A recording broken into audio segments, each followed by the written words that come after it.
পুতুল ভাঙা, রবীন্দ্রনাথ ঠাকুর।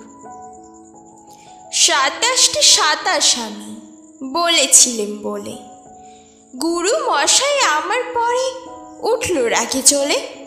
মাগো তুমি 5 পয়সায় এবার রথের দিনে সেই যে রঙিন পুতুলখানি আপনি দিলে কিনে। খাতার নিচে ছিল ঢাকা, দেখালে এক ছেলে। গুরু মশাই রেগে মেগে ভেঙে দিলেন ফেলে। বললেন তোর দিন রাত্রি কেবল যত খেলা, একটুও তোর মন বসে না পড়াশোনার বেলা। মাগো আমি জানাই কাকি, ওর কি গুরু আছে? আমি যদি নালিশ করি এক্ষুনি তার কাছে, কোনো রকম খেলার পুতুল নেই কি মা ওর ঘরে?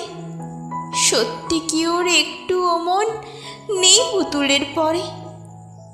সকাল সাজে ওদের নিয়ে করতে গিয়ে খেলা, কোনো পড়াই করেননি কি কোনো রকম হেলা? ওর যদি সেই পুতুল নিয়ে ভাঙেন কেহ রাগে, বল দেখি মা ওর মনে তা কেমন তর লাগে?